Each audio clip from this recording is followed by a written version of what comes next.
যে এখন যে চলমান সময় চলছে, এ যুগে যদি আত্মাটাকে দেহের রূপ দেয়া যায় আর দেহটাকে আত্মার রূপ দেয়া যায়, তাহলে দুর্গন্ধে কোনো মানুষ আমার কাছে আসবে না। আমি বুঝাতে পারিনি মনে হয়। আমাদের সুন্দর দেহটাকে যদি আত্মা বানিয়ে দেওয়া হয় আর আমাদের কুৎসিত আত্মাটাকে যদি দেহ বানিয়ে দেওয়া হয়, এত বিভৎস দেখাবে, সামনে কেউ যাবে না। তো যেটা বলছিলাম, ধর্ম মুসলিমদের মধ্যেই ফাসাদ চলছে, ইকোনমিক সেক্টরে ফাসাদ, রিবা, দুর্নীতি, সুদ, ঘুষ, কমন, এগুলো সবাই করছে।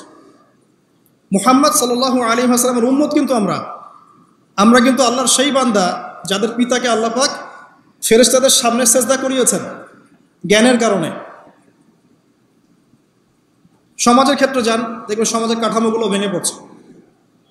প্রতিবেশী কে থাকে সেটাও মানুষ এখন জানে না, যে আমার পাশের বাসা আছেটা কে। একজন আরেকজনের উপকার করা, কাউকে ছাড় দেয়া দিন দিন কমে যাচ্ছে। দেখবেন কারো উপকার করা এটাকে মানুষ বিরক্তি মনে করছে। রাস্তাঘাটে চলবেন, কেউ ছাড় দিতে রাজি নয়। যে আপনার আগে যেতে পারবে সে সফল, ভাবখানা, কেউ ছাড় দিতে রাজি নয়। রাস্তার নিচু থেকে উঁচু শ্রেণী পর্যন্ত কেউ অন্যের স্বার্থে নিজের স্বার্থ বিসর্জন দিব, ছাড় দিব, এটা চিন্তা করা যাচ্ছে না। সমাজের কাঠামো কিন্তু ভেঙে গেছে। রাস্তাঘাটে দেখবেন বেপরদামি, প্রিমিক্সিং, জেনা, অশ্লীল মুভিজ। সমাজের কাঠামো বলে কিছু নাই এখন, যা আছে একটা খোলস, ভিতর থেকে এটা পুরো পচে গেছে। কিন্তু পচলো কার কারণে? আমার কারণেই তো, আমার আপনার কারণেই পচেছে। তো কীভাবে হচ্ছে আমি সেদিকে যাচ্ছি। আজকের লেকচারের এটা সবচেয়ে মূল জায়গা। সেটা হচ্ছে আল্লাহ পাক আমাদেরকে স্ব পরিবার দিয়েছেন, তাই নাই? এবং এই পরিবারটা হচ্ছে একটা সমাজের গঠন একক। আমরা পড়েছি না, গঠন একক। একটা জিনিস, একটা কোষ, তার মধ্যে গঠন একক আছে না, অণু পরমাণু আছে না। সমাজ হচ্ছে, সমাজের অণু বা পরমাণু হচ্ছে পরিবার। একটা সমাজে যদি 100টা পরিবার থাকে, তার মধ্যে যদি 90টা পরিবার সৎ হয়, আল্লাহওয়ালা হয়, ইসলামিক অনুশাসন মেনে চলে সত্যিকার অর্থেই, ইনশাল্লাহ ওই সমাজটা কিন্তু দেখবেন 8-10টা সমাজের চেয়ে ভালো থাকবে ইনশাল্লাহ। আর একটা সমাজে মনে করেন 100টা পরিবার আছে, 90টাই ইসলামের বিরোধী শক্তি, ইসলামের এগেনস্টে চলে, ইসলামের কোনো পরোয়া নাই, আল্লাহ পাকের হুকুম আহকামের 5 পয়সা পরোয়া নাই। ওই সমাজের অবস্থা নিঃসন্দেহে দুনিয়াতেও ধ্বংস হবে, আখিরাতেও ধ্বংস হবে। আর এই সমাজগুলোকে নিয়েই তো একটা রাষ্ট্র হয় নাকি? আর এইভাবে রাষ্ট্র নিয়েই তো বিশ্ব। তাহলে ক্ষুদ্রতম যে জায়গাটা, সেটা কি? পরিবার। এই জায়গায় আল্লাহ পাক আপনাকে কর্তৃত্ব দিয়েছেন। এখানে কিন্তু আপনার উপর লাঠি কেউ ঘোরাচ্ছে না। আপনি অ্যাজ এ বাবা, আপনি পরিবারের কর্তা, অ্যাজ এ স্বামী আপনি পরিবারের কর্তা, ভাই আপনি পরিবারের কর্তা। আমাদের প্রথম স্টার্টিংটা এই ফ্যামিলি থেকে করা উচিত। তো আল্লাহ পাক এই বিষয়ে কি বলছেন, আমি একটা বলে সামনে যাই, যে ইয়া আইয়ুহাল্লাযীনা আমানু, হে মুমিনগণ। আমাদেরকে আল্লাহ পাক বলছেন, হে মুমিনগণ, কু আনফুসাকুম ওয়া আহলিকুম নার, তুমি নিজে জাহান্নামের আগুন থেকে বাঁচো। আগে নিজের চরকায় তুমি তেল দাও, নিজে জাহান্নামের আগুন থেকে বাঁচো। ওয়া আহলিকুম নার, তোমার যে পরিবারবর্গ আছে এদেরকে জাহান্নাম থেকে বাঁচাও। এই বাঁচানোটা কেমন দেখেন। আপনাদের বাসায় ছোট ছোট বাচ্চা কাচ্চা আছে না? আছে তো।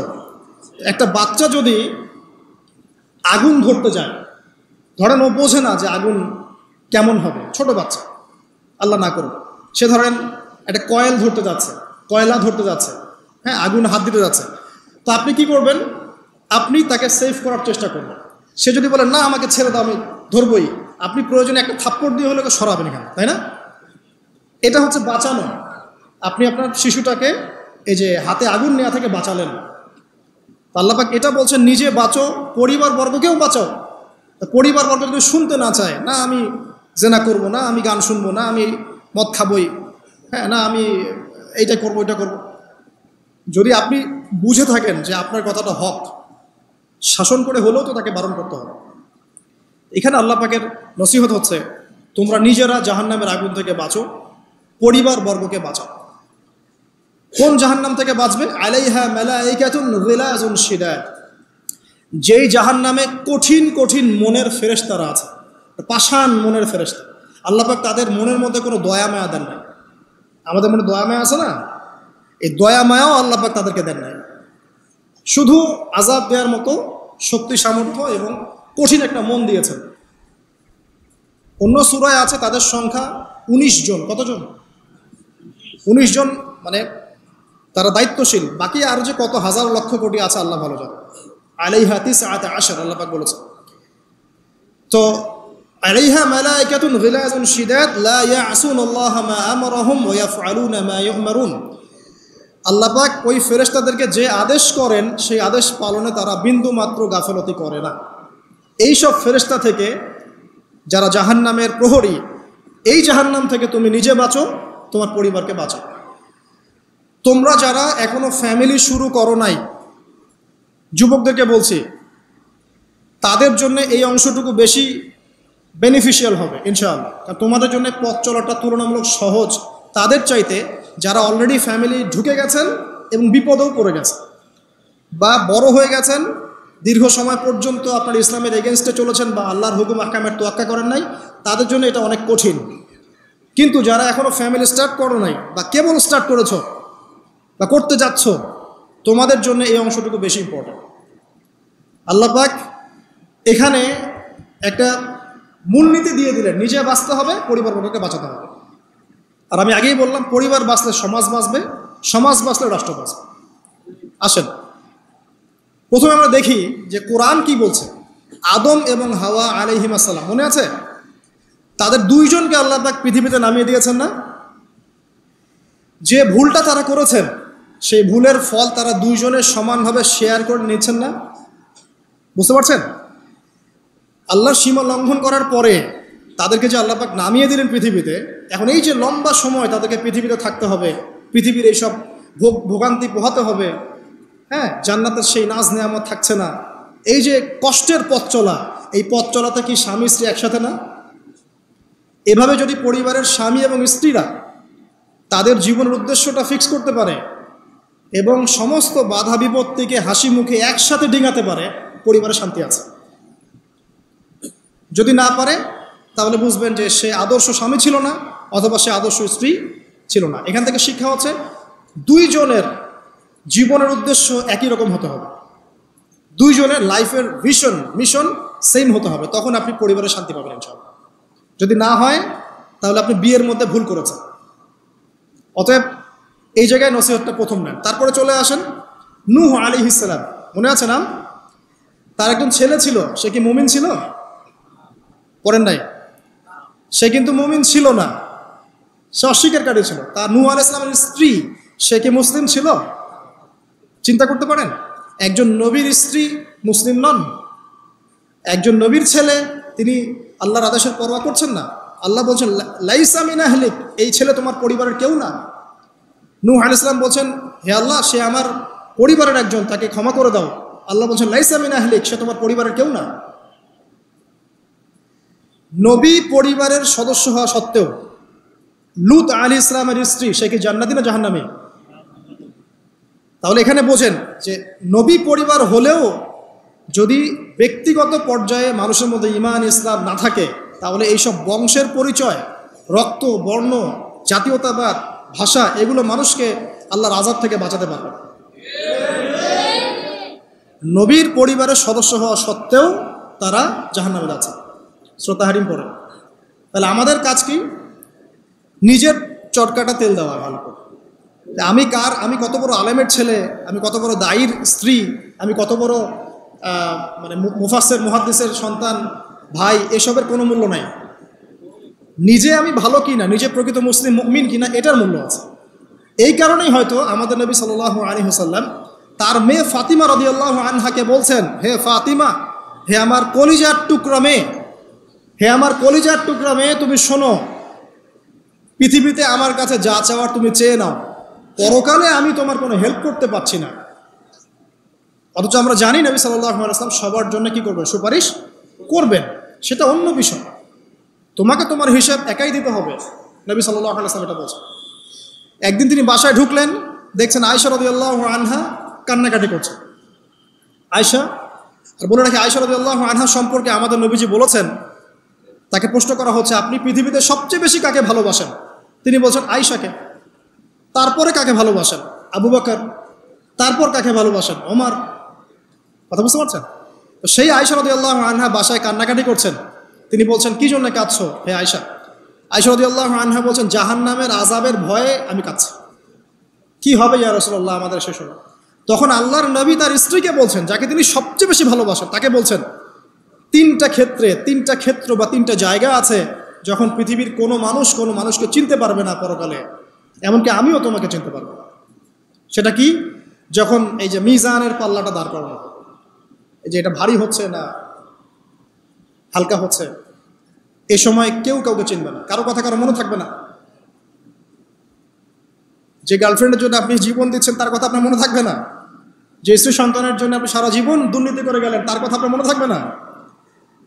এমনকি যে স্ত্রীর কাছে আপনি অনেক প্রেমময় স্বামী, সেও আপনার কথা মনে রাখবে না যখন মিজানের পাল্লাটা উঁচু করা। দুই, যখন আমল নামা ছুঁড়ে দেওয়া হবে, আমল নামা এভাবে উন্মুক্ত করে ছুঁড়ে দেওয়া হবে, ইকরা কিতাবাক, তুমি আজকে তোমার কিতাব পড়ো, ওয়া কাফা বিনাফসিকা আল-ইয়াওমা আলাইকা হাসিবা, আজকে তুমি নিজেই তোমার নফসের হিসাব নেওয়ার জন্য যথেষ্ট।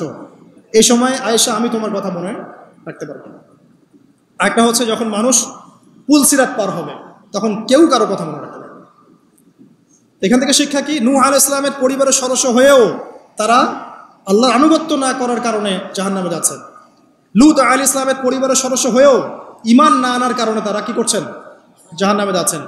আমাদের শিক্ষা হচ্ছে আমাদের পরিবারগুলোর, যে আমাদের এই বংশ, আমাদের এই যে টাকা পয়সা, স্ট্যাটাস, রং, হ্যাঁ, বাড়ি গাড়ি, পলিটিক্যাল পদ, কোনো কিছুই আমাদেরকে আল্লাহর আযাব থেকে বাঁচাতে পারবে না যদি আমরা প্রকৃত মুসলিম মুমিন না হতে পারি। তো পরিবারের সদস্যদেরকে আল্লাহ পাক ঈমানদার হওয়ার তৌফিক এনায়েত করুন। এবার আসেন সামনে, আরও সামনে যান। দেখেন ওই যে ইব্রাহিম আলাইহিস সালাম, দেখেছেন? মনে আছে? বাবা হচ্ছে ওই সমাজের সবচেয়ে বড় লিডারের ডানহাত, নমরুদের ডানহাত। সে হচ্ছে মূর্তি পূজারীদের সর্দার, মানে মূর্তি সে বানাতো, স্ট্যাচু মেকার। ইব্রাহিম আলাইহিস সালামকে আল্লাহ পাক ওই ঘরেই জন্ম দিয়েছেন যেখানে তার বাবা একজন শিরকের কাণ্ডারি। ইব্রাহিম আলাইহিস সালাম তাকে বোঝানোর চেষ্টা করলেন, বাবা এটা শিরক, এটা শয়তানের কাজ, এখান থেকে ফিরে আসো, আমি তোমার জন্য আল্লাহর কাছে দোয়া করবো ইত্যাদি। বাবা তার কথা শুনলো না। এটা তো এমন না যে তিনি শুধু একবার বলেছেন, তিনি হয়তো বলতেই ছিলেন, একদিন দুই দিন না, কিন্তু বলতেই আছে। এক পর্যায়ে বাবা তাকে বের করে দিলেন বাসা থেকে, ফাহজুরহুম, এরকম করে ইব্রাহিম আলাইহিস সালামকে বের করে দেওয়া হয়। কিন্তু তিনি বললেন, সালামুন আলাইক, বাবা আপনার উপর শান্তি বর্ষিত হোক, হ্যাঁ আমার আব্বা আপনার প্রতি শান্তি বর্ষিত হোক, আমি আল্লাহর কাছে আপনার জন্য দোয়া করব। পরে যখন আল্লাহ পাক তাকে বললেন যে কোনো মুশরিকের জন্য তোমার দোয়া করার সম্ভাবনা পাবে না, তখন থেকে ইব্রাহিম আলাইহিস সালাম দোয়া করা বন্ধ করে দেন। এখানে দেখেন, ছেলে, একজন যুবক ছেলে, তার মধ্যে ঈমান এসেছে, সে তার পরিবারের চলমান শিরকের বিরুদ্ধে কথা বলছে, প্রয়োজনে সে সেখান থেকে স্কিপ করেছে, তাকে বের করে দেওয়া হয়েছে, সে চলে গেছে, তারপরেও কিন্তু তাওহীদের সাথে শিরকের আপোষ করে নাই ইব্রাহিম আলাইহিস সালাম। সামনে যান, ওই যে তার স্ত্রী হাজেরা আলাইহিস সালাম তার সন্তান এবং স্ত্রীকে রেখে আসছেন কোথায় বলেন? মক্কায়, তাই না? মরুভূমিতে, খাবার নাই, পানিও নাই। এখন ইব্রাহিম আলাইহিস সালাম চলে যাওয়ার সময় তার স্ত্রী বলছেন যে আপনি কি আল্লাহর আদেশেই আমাকে ছেড়ে যাচ্ছেন? তিনি বলছেন হ্যাঁ। তখন তিনি বলছেন আল্লাহ পাক আমাদেরকে ধ্বংস করবেন না ইনশাআল্লাহ। এখানে খেয়াল করে দেখেন, তারপর সাফা মারওয়া সাই করলেন, জমজম কূপ পানি বের হলো, সেখানে কমিউনিটি গড়ে উঠলো। ইসমাইল আলাইহিস সালামের ঔরস থেকে পরবর্তীতে মুহাম্মদ সাল্লাল্লাহু আলাইহি ওয়াসাল্লামের জন্ম হয়েছে ওই ট্রাইবের মধ্যেই। তো এখানে খেয়াল করেন, এই যে সন্তান ইসমাইল আলাইহিস সালাম, তিনি যখন একটু বড় হচ্ছেন তখন ইব্রাহিম আলাইহিস সালাম আসছেন, এসে বলছেন আমি স্বপ্ন দেখেছি, ইয়া বুনাই, আমি স্বপ্ন দেখেছি, ইন্নী আরা ফিল মানামি আন্নী আসবাহুক, আমি স্বপ্ন দেখেছি আমি তোমাকে জবাই করছি, ফানজুর মাযা তারা, তোমার কি রায় আমাকে বলো। তো এখন ইসমাইল আলাইহিস সালাম বলছেন, কিশোর ইসমাইল, ইয়া আবাতি, হে আমার বাবা, ইফআল মা তুমার, আপনি সেটাই করেন যা আল্লাহ আপনাকে আদেশ করেছেন। সাতাজিদুনি ইনশাআল্লাহু মিনাস সাবিরিন, ইনশাআল্লাহ আপনি আমাকে সবরকারী পাবেন। কার কথা এটা? ইসমাইল আলাইহিস সালামের কথা। এখন খেয়াল করে দেখেন, ইসমাইল আলাইহিস সালামকে কিন্তু তার বাবা 24 ঘন্টা কাছে রেখে মানুষ করেন নাই, কারণ তিনি থাকতেন ওই যে প্যালেস্টাইনে, সেখানে আরেকজন স্ত্রী আছেন সারা আলাইহিস সালাম, আসা যাওয়া করতেন। মূলত তাকে মানুষ করেছে তার মা হাজেরা আলাইহিস সালাম, যেই সবরকারী, আল্লাহর প্রতি তাওয়াক্কুলকারী মা বলেছিল, আল্লাহ যদি আপনাকে আদেশ করে থাকেন আমাদেরকে ছেড়ে যাওয়ার জন্যে, সেই আল্লাহ আমাদেরকে ধ্বংস করবেন না। ওই যে তাওয়াক্কুল, ওই যে সবর, তার গর্ভ থেকে আল্লাহ পাক জন্ম দিয়েছেন ইসমাইল আলাইহিস সালাম। যেমন মা তেমন সন্তান। যে সন্তান বলছে আমাকে জবাই করতে যদি আল্লাহ পাক আদেশ করে থাকেন, আপনি করেন। তো ঘরের মধ্যে স্ত্রীরা, আমাদের ঘরের স্ত্রীরা যদি হাজেরা আলাইহিস সালামের মতো না হতে পারে, সবরকারিণী এবং আল্লাহর প্রতি তাওয়াক্কুলকারিণী, আমাদের বোনেরা, আমাদের মায়েরা যদি হাজেরা আলাইহিস সালামের মতো সবরকারিণী হতে না পারে, আল্লাহর প্রতি তাওয়াক্কুলকারী হতে না পারে, তাহলে তাদের গর্ভ থেকে কশ্চিনকালেও ইসমাইলের জন্ম হবে না। কথা বুঝতে পারছেন? তাদের গর্ভ থেকে কশ্চিনকালেও ইসমাইলের মতো সন্তানের জন্ম হবে না এবং ইসমাইলি প্রজন্ম গড়ে উঠবে না। এজন্যই আপনি তাকিয়ে দেখেন ম্যাক্সিমাম পরিবারের সন্তান এখন বেলাইনে চলে গেছে। কারণ কি জানেন? মায়ের সমস্যা আছে। শুধু বাপেই সমস্যা থাকে না, মায়েও সমস্যা থাকে। মায়ের ফিতরাত সন্তানের মধ্যে চলে আসে। তো নারীরা যদি আল্লাহর আনুগত্যশীলা না হয়, মুমিনা মুসলিমা, 5 ওয়াক্ত নামাজ পড়া, লজ্জাস্থানের হেফাজত করা, খাস পর্দা করা, হ্যাঁ, স্বামীর আনুগত্যকারী, প্রেমময়ী, তারা যদি না হতে পারে, সবরকারিণী, তাওয়াক্কুলকারিণী, তাহলে ওই মায়েদের গর্ভ থেকে আপনি ইসমাইলের মতো সন্তান কিন্তু পাবেন না। ইল্লা মাশাআল্লাহ, ইল্লা মাশাআল্লাহ। আরও সামনে যান, দেখেন নবী মুসা আলাইহিস সালাম একজন ব্যক্তিকে একটা ঘুষি দিয়েছেন, সেই ব্যক্তি ওইখানে স্পট ডেড। আর ফেরাউনের লোকজন তাকে ধাওয়া করছে। মুসা আলাইহিস সালাম মিশর থেকে চলে গেলেন মাদিয়ান নামক জায়গায়। মাদিয়ানে আরেকজন নবী আছেন, তার নাম হচ্ছে শুআয়ব আলাইহিস সালাম। সেখানে গিয়ে তিনি গাছের নিচে বসে আছেন। দেখলেন দুজন মেয়ে দূরে দাঁড়িয়ে আছে, পানি নেয়ার মতো চান্স পাচ্ছে না। ওই কওমের লোকজনের শক্তি বেশি, তো তিনি একটু শক্তিশালী ছিলেন, মুসা আলাইহিস সালাম। তিনি গেলেন, গিয়ে শক্তি খাটিয়ে ওদেরকে পানির ব্যবস্থা করে দিলেন। দিয়ে আবার সেই গাছের এখানে এসে বসলেন, বসে আল্লাহর কাছে দোয়া করছেন, রব্বি, হে আমার রব, লিমা আনজালতা ইলাইয়া মিন খাইরিন ফাকির। এখানে কিন্তু তার কোনো গৃহ নাই, থাকার জায়গা নেই, খাবার কিছু নাই, কোনো পরিচিত কেউ নাই, একদম নিঃস্ব, শূন্য হাতে হাত উঁচু করে আল্লাহর কাছে বলছেন, রব্বি ইন্নী লিমা আনজালতা ইলাইয়া মিন খাইরিন ফাকির। হে আল্লাহ, আপনি আমার উপর যে অনুগ্রহটা বর্ষণ করবেন, আমি এর জন্য ভিখারি হয়ে বসে আছি। এবার আল্লাহ পাক ওই একটা মেয়েকে পাঠালেন। ওই মেয়েটা আসলো লাজুক ভঙ্গিতে, লজ্জাশীলতা, চোখ নিচু করে। এই যে এখনকার এই যে ব্লাউজ ছাড়া শাড়ি পরা জেনারেশন না, এরা চক্ষু নিচু করে আসলেন। এই হাঁটাটাকে আল্লাহ পাক প্রশংসা করেছেন। সে লজ্জাশীলতার সাথে হেঁটে আসলো, এসে মুসা আলাইহিস সালামের সামনে দাঁড়িয়ে চক্ষু নিচু করে বলল যে আমার বাবা আপনাকে ডাকছেন, আমার বাবা আপনাকে ডাকছেন। এই লজ্জাশীলতা মেয়েদের মধ্যে কোথায় পাবেন এখন? একটা হাদিস আছে, যখন তোমার মধ্যে লজ্জা থাকবে না, তোমার দ্বারা যে কোনো পাপ করা সম্ভব। হাদিস আছে, যে কোনো পাপ করা সম্ভব। বিকিনি পরেও কয়দিন পর ঘুরবে এরা, আমি বলে দিচ্ছি, দেখে নিন ইনশাআল্লাহ। এবং এই আন্দোলন করতে করতে এক পর্যায়ে এমন একটা অবস্থা হবে, দেখবেন যে ওটা পরেও রাস্তায় ঘুরছে। মানে ওরা দেশটাকে ওই আমেরিকান এবং ব্রিটেনদের পশ্চিমা সংস্কৃতির রঙে সাজাতে চায়। আর এই নোংরা অসভ্যতার নাম দিয়েছে প্রগতিশীলতা। শয়তান অনেক বেশি প্রগতিশীল ছিল এবং এখন আছেও। ওই মেয়ের হেঁটে আসাটাকে আল্লাহ প্রশংসা করছেন। আসার পরে তিনি যখন বলছেন আমার বাবা আপনাকে ডাকছেন, তিনি গেলেন, তখন ওই শুআয়ব আলাইহিস সালাম বলছেন যে আমার এই দুই মেয়ের মধ্যে একজনকে আমি তোমার সাথে বিয়ে দিতে চাই। মুসা আলাইহিস সালাম সেখানে বিয়ে করলেন। শর্ত হচ্ছে 8 থেকে 10 বছর তাকে তার ফার্মে চাকরি করতে হবে, কৃষিকাজ, মানে গবাদি পশুর এখানে 8 থেকে 10 বছর তাকে সার্ভিস দিতে হবে, এটাই মোহর। তো এটা আমি এখন বুঝি যে মুসা আলাইহিস সালামকে আল্লাহ পাক এই যে রাখালির কাজ করিয়েছেন কেন জানেন? কারণ এই কাজগুলো মানুষের ধৈর্য বাড়ায়। মুসা আলাইহিস সালামকে পরে আল্লাহ পাক বড় একটা দায়িত্ব দিবেন, এই কারণে তাকে ট্রেনিং দিচ্ছেন এখানে। তাকে আরো বড় একটা জাতিকে সামলাতে হবে, যারা আরো অনেক বেশি উদ্ধত, অনেক বেশি গবাদি পশুর মতো। তারা কারা? ওই যে বনু ইসরাইল। চোখের সামনে দেখলো আল্লাহ পাক ফিরআউনকে ডুবিয়ে দিলেন, তারপর 40 দিনের মধ্যে আবার শিরিক করা শুরু করে দিল। আমাদের নবী মুহাম্মদ সাল্লাল্লাহু আলাইহি ওয়াসাল্লামকে একজন কষ্ট দিয়েছিল। তো কষ্টটা এত ডাইরেক্ট দিয়েছে, এসে বলেছে আপনি ইনসাফ করেন, হে মুহাম্মদ সাল্লাল্লাহু আলাইহি ওয়াসাল্লাম, আপনি ইনসাফ করেন, আপনি ইনসাফ করছেন না। তো সাহাবীদের চোখ মুখ লাল হয়ে গেল যে এত বড় কথা নবীকে বলে। তখন নবী সাল্লাল্লাহু আলাইহি ওয়াসাল্লাম বলছেন, দাঁড়াও, আমার ভাই মুসাকে তার কওম আরো অনেক বেশি কষ্ট দিয়েছে, মানে মুসা আলাইহিস সালামের কষ্টের কথা চিন্তা করে আমাদের নবী সান্ত্বনা নিচ্ছেন, যেটা তো কিছুই না। মুসা আলাইহিস সালামকে তার কওম আর অনেক বেশি কষ্ট দিয়েছে। তো এই কওমকে সঠিক পথে চালানোর জন্য আল্লাহ পাক 8 বছর তাকে রাখালি করিয়েছেন। আর আপনারা জানেন কি না জানি না যে বেশিরভাগ নবী কিন্তু কৃষিকাজ করেছেন, এটা জানেন? তো যারা কৃষিকাজ করছেন আপনারা এখানে নিজেকে হীনমন্যতায় ভোগার, ছোট মনে করার কোনো সুযোগ নাই। আপনি একটা নোবেল প্রফেশনের মধ্যে আছেন, খাঁটি প্রফেশনের মধ্যে আছেন, ঠিক আছে? তো দেখেন, এবার মুসা আলাইহিস সালাম একজন ভালো গার্ডিয়ান পেলেন, তার নাম শুআয়ব আলাইহিস সালাম।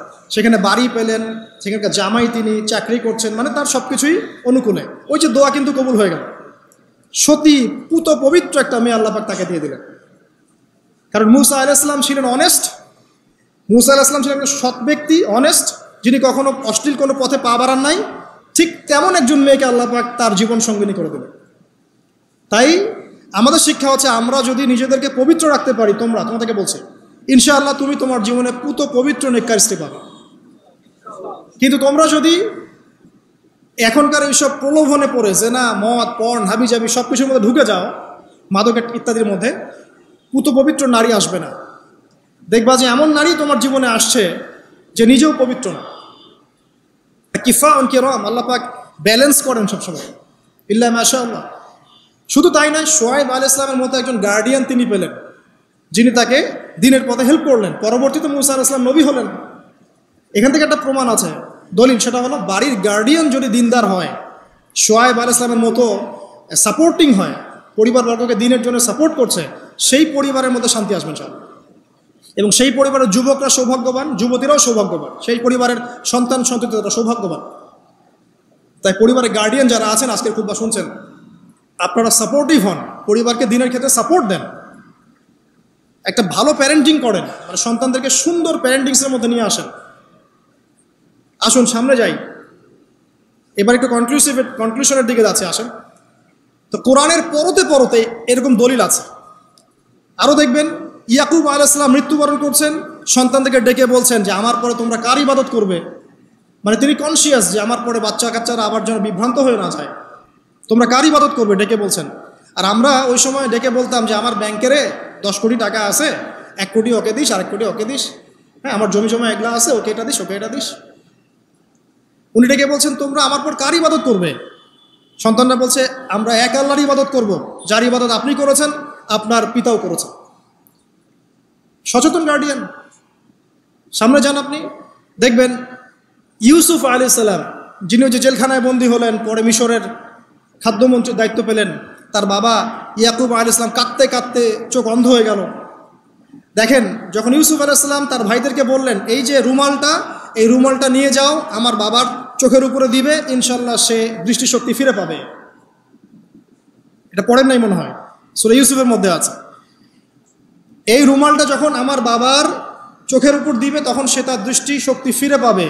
তখন ওই রুমালটা যখন তারা বহন করে নিয়ে আসছেন, অন্ধ ইয়াকুব আলাইহিস সালাম তিনি বলছেন যে আমি দূর থেকেই ইউসুফের গন্ধ পাচ্ছি। সূরা ইউসুফ আর জুলাইখার প্রেম কাহিনী নয়। সূরা ইউসুফ হচ্ছে তার পিতা ইয়াকুব আলাইহিস সালাম এবং এই যে তার ছেলে ইউসুফ আলাইহিস সালাম, তাদের মধ্যে ভালোবাসার কাহিনী। এটা ভালো করে পড়েন, ভালো করে বুঝবেন। এখানে পিতার সন্তানের ভালোবাসাকে বোঝানো হয়েছে। এত ভালোবাসেন তিনি সন্তানকে। এখান থেকে শিক্ষা কি? শিক্ষা হচ্ছে পিতাদেরকে, সন্তানদেরকে ভালোবাসতে হবে, আদর করতে হবে, কাছে থেকে বোঝাতে হবে। সবসময় শাসনের লাঠি ঘোরানো যাবে না। সন্তান যদি হোঁচট খায়, তার হাতটা ধরতে হবে, ধরে বলবে বাবা কি হয়েছে, আমি তো তোমার সাথে আছি। মা কি হয়েছে, হতাশ কেন হচ্ছে, আমি তোমার সাথে আছি। একটা রেজাল্ট খারাপ হচ্ছে তো কি হয়েছে, আমি তোমার সাথে আছি। বাবা নামাজ পড়ো, বাবা কোরআন তেলাওয়াত করো, আল্লাহকে ডাকো, আল্লাহ তোমার সাথে আছে। ওকে কনফিডেন্স দিতে হবে। যখন পিছন থেকে সন্তানরা কনফিডেন্স পাবে, এই সন্তানরা বড় হয়ে আত্মবিশ্বাসী হবে। আর পিছন থেকে যখন আপনি তাকে সবসময় শাসন করতে থাকবেন, জুলুম করতে থাকবেন, এ বড় হয়ে আপনাকে বৃদ্ধাশ্রমে পাঠাবে না তো কোথায় পাঠাবে? সন্তানদেরকে ভালোবাসতে হবে। এটা বলে রাখি, এখানে দেশে আবার 30টা বৃদ্ধাশ্রমও আছে। ইসলামে বৃদ্ধাশ্রমের কোনো জায়গা নাই। আর এখন আমি চলমান একটা পত্রিকা রিপোর্ট দেখলাম গুগলে, নাম করা পত্রিকা, নাম বলছি না। তারা বলছে এখন বৃদ্ধাশ্রম সময়ের দাবি, বৃদ্ধাশ্রম এখন সময়ের দাবি, নাউজুবিল্লাহ। আর ইসলাম বলছে সবচেয়ে সেরা অধিকার দিবে মাকে, তারপরে মাকে, তারপরে মাকে, তারপর বাবাকে। মায়ের পায়ের নিচে জান্নাত, বাবার সন্তুষ্টিতে আল্লাহর সন্তুষ্টি, এগুলো ইসলাম বলছে। আর এখনকার সভ্যতা আমাদেরকে বলছে যে বৃদ্ধাশ্রম এখন সময়ের দাবি। ইউসুফ আলাইহিস সালামকে যেভাবে ভালোবাসতেন তার বাবা, সন্তানকে ভালোবাসুন। আমাদের নবী মুহাম্মদ সাল্লাল্লাহু আলাইহি সাল্লাম মানুষকে যত ভালোবাসতেন, এর কারণ কি জানেন? ছোটবেলা থেকেই তাকে খুব ভালোবাসা দিয়ে মানুষ করা হয়েছে। তার মা তাকে ভালোবাসতেন, তার দুধ মা তাকে ভালোবাসতেন, তার দাদা আব্দুল মুত্তালিব তাকে সাথে করে নিয়ে ঘুরতেন, কাবার সামনে বসাতেন, বসিয়ে বলতেন তার নাম হচ্ছে মুহাম্মদ, প্রশংসিত। এই নামটা তখন আরবে কেউ রাখতো না। আমার এই নাতি, আমার এই ছেলের ছেলে ইনশাআল্লাহ এ বড় হয়ে নেতা হবে, এই কথা বলতেন, তাকে আত্মবিশ্বাস দিতেন। এমনকি তার দাদার ইন্তেকালের পর তার চাচা আবু তালেব মুসলিম না হয়েও সুদীর্ঘ সময় পর্যন্ত ভাতিজাকে সাপোর্ট দিয়েছেন। এই সাপোর্ট দেয়, কনফিডেন্স, এগুলো খুব ইম্পর্টেন্ট। এগুলোর ঘাটতি যখন হবে তখন এই যুব সমাজ পরিবারের সদস্যরা ফেড আপ হয়ে যাবে, মানসিক কষ্টে ভুগবে, মাদকের কাছে যাবে, অন্য একটা মেয়ের কাছে যাবে, পর্নে যাবে, আপনার মিউজিক্যাল ইনস্ট্রুমেন্টের কাছে যাবে। ঠিক আছে, আমরা শেষ করছি। তো এখান থেকে একটা শিক্ষা হচ্ছে যে আমাদের পরিবারের সদস্যদেরকে ভালোবাসা এবং তাদের প্রতি কনফিডেন্স দেয়া, তাদেরকে আল্লাহর পথে চলতে সাহায্য করা। ইনশাআল্লাহ দেখবেন যে তারা আপনাকে সম্মান করবে, আপনাকে একজন বন্ধু মনে করবে, যে না আমার পাশে কেউ আছে, আমি একা নই, এমনটা ফিল করবে। এটা খুব ইম্পর্টেন্ট। তো শেষ করার আগে এই যে কোরআনিক কিছু আমি জাস্ট এক্সাম্পল দিলাম, বিচ্ছিন্ন এক্সাম্পলস, যে কোরআনে এইভাবে আসে। এছাড়া লোকমান আলাইহিস সালামের ঘটনায় আপনি পাবেন সূরা লোকমানের মধ্যে সন্তানকে ডেকে কত নসিহত করছেন, বাবা শিরিক করো না, সৎ কাজে আদেশ করো, অসৎ কাজে নিষেধ করো, পিতামাতার খেদমত করো। আর আমরা বাচ্চাদেরকে কি শেখাই? জমি জমা, বাড়ি গাড়ি, দাঁড়াতে হবে, চাকরি করতে হবে, এটা সেটা। আগে সন্তানকে শেখাচ্ছে বাবা আল্লাহকে চিনো, আল্লাহ বলে একজন আছে, তাকে চিনো আগে, তার সাথে কাউকে শরিক করো না। শিরকের শিক্ষা কোথায় এখন পরিবারের মতো? তো কোরআনে এরকম অসংখ্য দলিল আছে। শেষ করার আগে আমি যেটা বলতে চাই যে আমাদেরকে কিছু কিছু বিষয় যদি আমরা এখনও যদি মেনে চলি, এই ভঙ্গুর সমাজ ব্যবস্থায়ও আদর্শ পরিবার ধরে রাখা ইনশাআল্লাহ সম্ভব। আমি সব কথা আজকে বলতে পারলাম না, ইনশাআল্লাহ আরেকদিন কথা হবে অন্য কোনো লেকচারে। যে প্রথমেই পরিবারের যে সদস্যরা আছেন তাদেরকে ইলম বা জ্ঞানের চর্চা করতে হবে। 2, পরিবারের তাওহীদ প্রতিষ্ঠা করতে হবে, নবী সাল্লাল্লাহু আলাইহি ওয়াসাল্লামের সুন্নত প্রতিষ্ঠা করতে হবে। এই দায়িত্বটা পরিবারের কর্তাদের, স্বামী না থাকলে স্ত্রী, মা, ভাই, পিতা, তাদের সবার দায়িত্ব এটা। পরিবারে তাওহীদ প্রতিষ্ঠা করা, সুন্নত প্রতিষ্ঠা করা। পরিবারে নামাজ থাকতে হবে, নামাজ 5 ওয়াক্ত নামাজ নাই, পরিবার আদর্শ হবে না। পরিবারের সদস্যদেরকে দান সৎকার দিকে উৎসাহিত করতে হবে। যত দান করবে সম্পদ বাড়বে, যত দান করবে সম্পদ বাড়বে। দান কমিয়ে দিলে সম্পদ কমে আসবে। পরিবারের সদস্যদেরকে নৈতিকতা শিক্ষা দিতে হবে, মূল্যবোধ শেখাতে হবে, কালচার হিসেবে গড়ে তুলতে হবে। তারা সামাজিক, তারা সবার পাশে দাঁড়াতে চায়, সমাজ কল্যাণমূলক কাজগুলোতে উৎসাহিত করতে হবে। পরিবারের সদস্যদেরকে বুস্ট আপ করতে হবে পিছন থেকে, তাদেরকে আত্মবিশ্বাস দিতে হবে যে আমরা আছি তোমার সাথে, তুমি তোমার প্রতিভা অনুযায়ী সামনে যাও। যার যেখানে প্রতিভা সেখানে তাকে আত্মবিশ্বাস দিতে হবে। হ্যাঁ তুমি লিখতে পারো, ভালো লিখো বাবা, তোমাকে টাকা পয়সার ফিকির করতে হবে না, তোমাকে জব ক্যারিয়ারের চিন্তা করতে হবে না, তোমাকে আল্লাহ পাক লিখার ক্ষমতা দিয়েছেন, লিখো, আল্লাহ ওখানেই রিজিক দেবে ইনশাআল্লাহ। তুমি বলো, তোমাকে বলার ক্ষমতা আল্লাহ পাক দিয়েছেন, তুমি ভালো করে বলো। তুমি বিজ্ঞান ভালো পারো, বিজ্ঞান নিয়ে গবেষণা করো। তুমি ভালো খেলো, ভালো করে খেলো। মানে আপনাকে ওর প্রতিভা অনুযায়ী আপনাকে বুস্ট আপ করতে হবে, ইসলামিক রুলস মেনেই। 5 বাসায় পর্দার বিধান চালু করতে হবে যাদের মধ্যে নাই, এবং এটাকে শক্ত করে ধরতে হবে। এটা হেলায় ফেলা ছেড়ে দেওয়া যাবে না। বাসার মধ্যে অপসংস্কৃতি যেগুলো আছে, বাইরের কালচার যেগুলো ঢোকে, এগুলো রাস্তা বন্ধ করতে হবে। ইন্টারনেট সেকশনগুলোকে লিমিটেড করতে হবে। এবং যা দেখবেন সবাই একসাথে দেখবেন, ড্রয়িং রুমে বসে। স্মার্টফোন এতে অ্যাভেলেবেল করে দিবেন না। এমনও কান্ট্রি আছে 18 বছর না হলে কেউ ফোন ইউজ করতে পারে না, আর আমাদের জন্মের পর থেকেই ফোন। বাচ্চার ওই ফোনটা দেওয়া মানে তার মস্তিষ্ক ড্যামারেজ, শেষ। দেখেন আপনি ফোনের কারণে যে কত পাপ করতেছে আল্লাহ। এবং ফোনকে আমরা এখন আর কন্ট্রোল করছি না, ফোনই আমাদেরকে কন্ট্রোল করছে। এগুলো বন্ধ করতে হবে। বাসার সদস্যদের খাওয়া দাওয়ার দিকে ফোকাস করতে হবে, তারা কি খাচ্ছে, কেমন খাবার খাচ্ছে, ফ্রেশ ফুডের ব্যবস্থা করতে হবে। কালচার্ড কথা বলতে হবে, সুন্দর করে কথা বলতে হবে তাদের সাথে। ঝগড়াঝাটি এগুলো দেখে যখন তারা অভ্যস্ত হয়ে যাবে, তখন তো নৈতিকতার অবক্ষয় ঘটবেই। আরও কিছু বিষয় আছে, যেমন পরিবারে হৃদ্যতা ভালোবাসা পিতামাতার মধ্যে আছে কিনা, স্বামী স্ত্রীর মধ্যে আছে কিনা, এই বিষয়টা যেন ছোটদেরকে ইফেক্ট না করে খেয়াল রাখতে হবে। এভাবে যখন ইফেক্টিভ প্যারেন্টিং আসবে, পরিবার রিজিক হালাল, সলাত আছে, কোরআন আছে, জিকির আছে, তারা সমাজ কল্যাণমূলক কাজ করছে, ইসলামিক কমিউনিটির মধ্যে আছে, হ্যাঁ, সবার সাথে একটা হৃদ্যতাপূর্ণ সম্পর্ক আছে, তখন দেখবেন এই পরিবারের সন্তানরা ইনশাআল্লাহ পরবর্তীতে গিয়ে ভালো কিছু করবে ইনশাআল্লাহ। এই পরিবারের মেয়েরা ইনশাআল্লাহ শালীন হবে, এবং তারা যখন অন্য কোনো ঘরে যাবে ওই পরিবারও ঠিক থাকবে ইনশাআল্লাহ। তো দিনের জ্ঞান, আমল, হালাল রিজিক, সুন্দর প্যারেন্টিংস, এগুলোর মধ্য দিয়ে আমরা আদর্শ পরিবার গড়তে পারবো ইনশাআল্লাহ আযজা ওয়া জাল্লা। আল্লাহ পাক আমাদের সবাইকে তৌফিক এনায়েত করুন। আমি লেকচারটা এখানে শেষ করছি। তো শেষ করার আগে আমি জাস্ট একটা বই সাজেস্ট করবো আপনাদেরকে। আমার হাতে একটা বই আছে, ইনশাআল্লাহ পরবর্তীতে কোনো এক জুমায় বা কোনো একটা সেমিনারে ইনশাআল্লাহ শুধুমাত্র এই বইটার উপরে আমি আলাদা একটা স্বতন্ত্র লেকচার বা সেমিনারের আয়োজন করবো ইনশাআল্লাহ।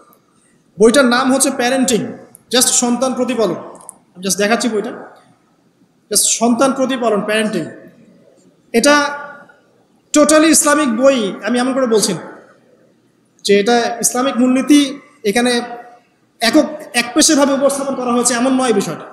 কারণ সমস্ত পরিবেশ পরিস্থিতি সাথে মিলিয়ে এ যুগে কীভাবে আপনি একজন সফল পিতা হবেন, সফল মা হবেন, সন্তানকে কিভাবে প্রতিপালন করবেন, এই বিষয়গুলো এখানে সুন্দর করে দেওয়া আছে। তো বইটা আপনারা কিনতে পারেন, আল্লাহ পাক আপনাদেরকে তৌফিক দান করেন। এগুলো আমি আমার নিজে থেকেই বলছি, এটা বলতে আমাকে উৎসাহিত করেন, আমি নিজে থেকেই বলছি, বইটা আমি পড়েছি, ভালো লেগেছে। তো আমরা দোয়া করি আল্লাহ পাক আমাদের সবাইকে আদর্শ ইসলামিক পরিবার গড়ে দিন, আমিন। এবং যারা এখনও পরিবারে যায় নাই তাদেরকে আল্লাহ পাক সুন্দর, দিনদার, পবিত্র, নেককার স্ত্রী আল্লাহ পাক দান করুন। আমরা দোয়া করি যারা পরিবার গঠন করে ফেলেছেন এখন, তাদের মধ্যে যে ভুল ত্রুটিগুলো হচ্ছে এগুলোকে সংশোধন করা তৌফিক আল্লাহ পাক দান করুন। পরিবারের মধ্যে দ্বীনি জ্ঞানের চর্চা আল্লাহ পাক বাড়িয়ে দিন। পরিবারের মধ্যে তালিমের ব্যবস্থা করুন, পরিবারে হৃদ্যতা ভালোবাসার ব্যবস্থা করুন, বন্ধন শক্তিশালী করুন। আরও বলবো যে পরিবারের মধ্যে হালাল রিজিক আল্লাহ পাক ঢুকিয়ে দিন, হারাম থেকে বাঁচান। পরিবারে কোরআনের একটা চর্চা যেন প্রবাহমান থাকে, আল্লাহ পাক সে তৌফিক সবাইকে দান করুন। আল্লাহ পাক আমাদের আপোষে যে ইখতিলাফগুলো, ভুল বোঝাবুঝিগুলো, এগুলো থেকে আল্লাহ রাব্বুল আলামিন আমাদের এই পরিবারগুলোকে হেফাজত করুন। যখন পরিবার সুন্দর হবে ইনশাআল্লাহ তাআলা সমাজটা ভালো হবে। সমাজ যদি ভালো হয় ইনশাআল্লাহ তখন সত্যিকারের একটা সোনার বাংলা আমরা পাবো ইনশাআল্লাহ।